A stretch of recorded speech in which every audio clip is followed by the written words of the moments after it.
Hi, my name is Yuan Gao. My thesis project is called Coexist: Ecological Animal Husbandry as a Strategy in Reaction to the Post-Boom Reality of Kambashi. I would go through 4 sections to introduce my project, namely, the societal research on the boomtown Kambashi's historical causes, the background analysis on the traditional Mongolian animal husbandry. Then, I will introduce my project on 2 skills: the strategy skill of a master plan, which transforming an abandoned area in Kambashi to a place provides the possibility for the coexist among human and animals, and eventually the architectural skill that converting one of the existing ruins to a coexist center. Let's start with the societal research. Cities develop and expand in different rhythms. With the rapid development of human society and the economy, the process of urbanization is accelerating on a global scale. Some cities develop into metropolises over a long time that gradually alternate with feats of growth. Others appear suddenly, rapidly increase the population and physical scale in a comparatively short time, sometimes in only just a few years, usually based on one source or another of exceptional economic expansion. The second type of city is often labeled as boomtowns.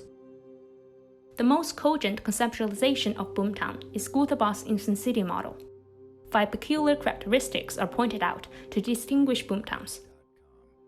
The most particular one is boomtowns often have narrow economic basis, and in particular specialization in the production of a few valuable commodities, make boomtowns susceptible to abrupt swing in commodity cycles and speculative rushes. Which leads to the last point: boomtowns characteristically give rise to grandiose urban visions, often frustrated by post-boom reality. China is a worthwhile contemporary setting to apply this model, as economic expansion since the 1990s has been accompanied by astonishing rates of urban growth in all dimensions. China arguably has many boomtowns. Shenzhen, Kunshan, Dongguan, and many other relatively successful examples in recent decades show how many of these small fishermen's villages turned into major metropolitans in just a few years. However, Urda's boomtown transformation has been of a different kind. Rather than a success, the drastic urban expansion seems more like a failed urban experiment. Kambashi district is an urban district of, even still mostly rural, the prefectural level city of Urdas in Inner Mongolia. The second largest province spreads all the way from west to east in the northern part of China. The total surface area of Urdas is twice as big as the whole Denmark. Urdas experienced a classic resource boom in the 2000s as a result of a massive expansion of local coal mining. By way of comparison, more coal was produced in Urdas in 2011 than the whole country of India the same year. The importance of coal mining to the local economy is evidenced in the rapid growth of local GDP. By 2012, the GDP per capita was nearly as high as it was in Hong Kong. Urdas by then was small by Chinese standard, population 200,000, and has a typical starred appearance of low-tier cities across China's vast interior. Kambashi district, as part of the new city development of Urdas, was broke ground in 2004 to reflect the rapid growth of local economies. Kambashi was defined as the new center of politics, culture, finance, science, and car manufacture of city Urdas. In a decade, the urban development of Kambashi achieved an unprecedented degree of horizontality, verticality, and aesthetic progress through a series of hallmark development projects. However, projects were plagued by underutilization and economic chain rupture. Throughout the boom period, the landscape in Kambashi urbanized area became scattered with visually impressive projects serving no apparent purpose. In relation to Barth's instant city characteristics, the main cause of China's ghost city can be briefly concluded as unquestioning and grand scale of land development permission selling from the local government, property investment trend among Chinese citizens, blind duplication of industrial structure of other cities. Including yet not limited to the above causes, the fundamental reason for the overall economic and societal instability of Kambashi and Urdas lies in the single industrial structure. Urdas' economy was hit by the first decline of the coal price in 2011. The local economic growth rate was halved within 3 years to 9.6% in 2013, and such growth was still led almost entirely by the coal sector. The over-reliance on the coal industry constructed the development of the entire city on the fluctuant price of coal, which is a morbid urban development model at any level. This makes the industrial restructuring the critical point of all strategies. In both 12th and 13th municipal plans, the government has adopted industrial restructuring as its primary development plan. It intends to diversify the secondary industry, getting rid of the over-dependence on the coal mining. Meanwhile, increasing the proportion of the tertiary industry. According to the 12th five-year plan, the goal is that by 2020, the non-coal industry accounts for more than 70% of total GDP. However, any type of urban transformation takes time to happen. The urban context of Kangbashi also leads to a central diffuse trend of urban transformation, which starts from the center to the surrounding. Yet, architectures are only alive when they are in use. During this process of urban transformation, the abandoned buildings that were built during the boom era are facing a crisis of decay due to a lack of maintenance, which makes it necessary to assign new functionality to those buildings and utilize them during the transforming period. The challenge of this project is to explore the industrial directions that can be independent from coal economy and potentially help with diversifying the secondary and tertiary industry, and to use this industry to consume the existing abandoned factories and cultural venues in Kangbashi. But with the current economy state of Kangbashi and the failures from the exploration in car manufacturing, Bitcoin mining, new energy industries after the 12th five-year plan, it is hard to ask the city to challenge the industries without technological and financial foundation. So instead, would it be possible to develop the existing industries with a new form? This graphic shows the four main industries currently supporting the local fiscal revenue. In this structure, dominated by resource output industry, animal husbandry is the only one that is potentially recyclable. So, how can we bring new life to the existing modern animal husbandry? Animal husbandry was the mainstay industry of Inner Mongolia for thousands of years until the mass development of heavy industry in the late 1960s. By the end of 2018, the output value of animal husbandry in Inner Mongolia still accounts for more than 20% in China. The fact that animal husbandry has not been replaced by agriculture in the past thousands of years is inseparable from the natural condition of cold, drought, and soil acidification in Inner Mongolia. Under certain natural conditions, the resource need and output of animal husbandry continue to provide stable economic benefits to Inner Mongolia. And with a relatively low level of education and technology, animal husbandry already has an advanced system inherited through generations of Mongolian nomadic. Instead of introducing a new industry with its related facilities, it is more realistic and reliable to reform the animal husbandry with modern technology on the existing basis. Last but not least, the animal husbandry and grassland culture are inseparable. It represents a unique lifestyle and ideology of Inner Mongolia. Rather than an industry model, animal husbandry is an irreplaceable element of the spread of grassland culture. As a kid grown up in Inner Mongolia, it is a call from my soul to bring back the wild, empty, yet romantic grassland culture that has been long lost nowadays. Yet current debate on animal welfare has raised to an acrimonious clash of view about intensive animal production. The bond between animals and its consumers is diminishing with the development of automated technologies. Whether at a moral or environmental level, rebuilding the relationship between human beings and animals as livestock becomes critical. Mongolians have a simple nomadic lifestyle enriched by the philosophy of living in harmony with the natural environment. You will witness how strong, stern nomadic man can be moved to tears when his rising horse is about to finish in first place. How women sing to their domestic animals to calm them while milking them. Inspired by this, I would like to propose a new development model for animal husbandry in Kangbashi. Bring back the connection among human, nature, and animals in traditional Mongolian nomadic life by coexisting. Let's start with the master plan. Among all the abandoned projects in Kangbashi, Ordos 100 is the biggest failure with the whole urban area completely abandoned. It is located at the northeastern part of Ordos, surrounded by Ordos Sports Stadium, Inner Mongolian University in the west, and a big area of residential and industrial plot in the south.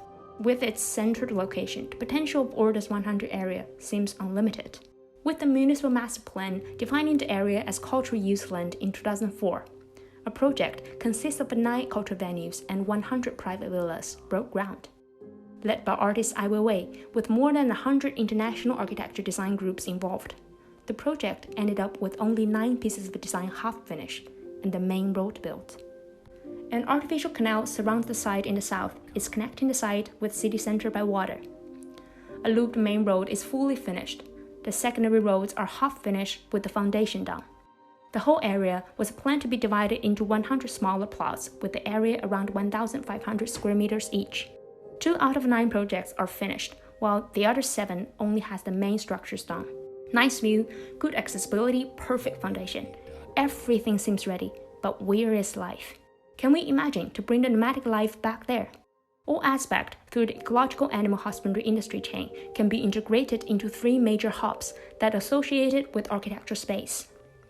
With Coexist Hub as the main one out of 3, I imagine a major empty area of Ordis 100 plot being reorganized to support all aspects of Coexist.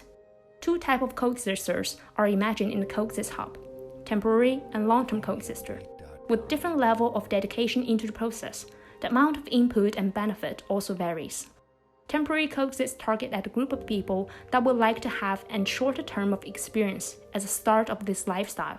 Long-term coexisters targets at a group of people that would like to take coexist as part of their daily life, get assigned to their own farm and participate in the whole lifespan of their own animals. This form of living would also potentially attract tenants to move in the surrounding empty residential area. I started to analyze how Mongolians form their industry chain of animal husbandry. I started from input and cattle. Instead of separating the food resource and animals, Mongolians keep traveling through the mass grassland to chase after the natural feed. Animals are only kept in pens during the night and set free for grazing during the day. With a general herd of around 200 cattle, they travel 5 kilometers away every 4 months, which naturally gives the grassland time to recover. They invented the yard as a form of constructing their house, which is easy to set up and ensemble for move. Horses are the main method of transportation, which are also kept and fed as part of the herd. As for processing, selling, and customers, all process is made in a smaller scale that can be done domestically on site. Most of the products are produced for daily consumption. Yet every once in a while, the merchant will come and collect the product to transfer and sell in town. To bring those essence back and combine them with modern facilities for convenience, here's my proposal for the master plan. In order to introduce a vehicle-free life, all visitors come by car through the main road will park the car at the car parking, and gradually get closer to the new lifestyle by walking inside and pick up their horses at those horse parking. Redivide the plot by 1/4 to 1/2 acre to fit the scale of farm better. A big shared pasture is located next to the coexist center. All the pastures are divided into 3 zones to simulate the seasonal moving as nomads. Extend the canal to provide water supply to each farm, and water features are located close to the water side. Each part of the spatial functions, through different ways of involvement in the project, can be located in the proposed master plan, such as Technology Hub for researchers and technicians, Coexist Hub for both long-term and short-term coexisters, and Produce Hub for product processing. Technology Hub is a relatively isolated zone in the whole master plan, which allows the vehicle access and has the individual public space and experimental field. Researchers will be able to work in an exclusive environment with the professional conditions and provide technical support to the whole area. The close connection to waterfront also provides a public space for leisure activities. Produce Hub is an area which allows the coexisters to manufacture their own animal and agriculture product. The hub includes functionalities such as grain signing plaza, separated workshops for different products, and the truck loading and parking zone. The existing building provides the perfect spatial setting for different types of production to locate separately in different warehouses. Meanwhile, stay in the same community to allow experience sharing and product exchanging. Coexist Hub provides functionalities for both long-term and short-term coexisters. Individual pastures are prepared for long-term coexister. With time passing by, coexister would move around 3 zones. The size of pasture can also get expanded as their wish.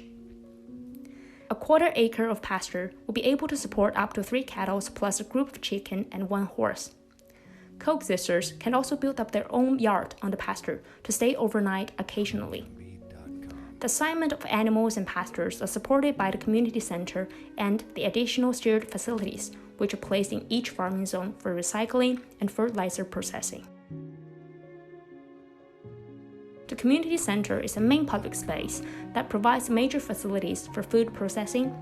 It also allows coexisters to cook together and host events. Finally, a coexist center, which targets at a short-term coexister, provides an access to a new way of living and food production. Now, let's zoom in to the architectural scale, the coexist center. I chose one of the ruins that is located in the center of the site, with its former name Harley Restaurant, as the target architecture to renovate. The building has a total area of 2,750 square meters and is centered around an artificial temple in the middle of the courtyard. 2 floors around the courtyard are divided into a ground floor that is embedded in the ground and a narrow cantilevered glass box on the first floor. Spatial forms are linked to the lifespan and living habit of the animals. Take sheep, the main livestock in Ordos, as example. I imagine 4 kinds of spaces. Coexist in one space. Coexist in one space with separation. Same spatial setting but with a bigger group of animals. And eventually coexist in different levels with visual contact. To reflect on the different levels of co-living, the spatial strategies are different on 2 levels. The strategy on the ground level is to open up space for animals to have easier access. And on the first floor, additional rooms are added to create guest rooms for coexisters. Currently on the ground level, the original space is designed to fit the functions of a restaurant. Most of the area is narrow and dark. I started to open up the space by removing the walls. Main structures are kept for further renovation. Then divide and define the space for human and animals. Lifted up ground is applied to human space. Low fences give the proximity to animals. In the area for human to live, the converted yard structures are used to construct the staff rooms. Linked to the main road and horse parking, the 2 entrances in the south and west are assigned to human being. Through the main entrance in the south, guests can turn left and go directly to the guest room on the first floor.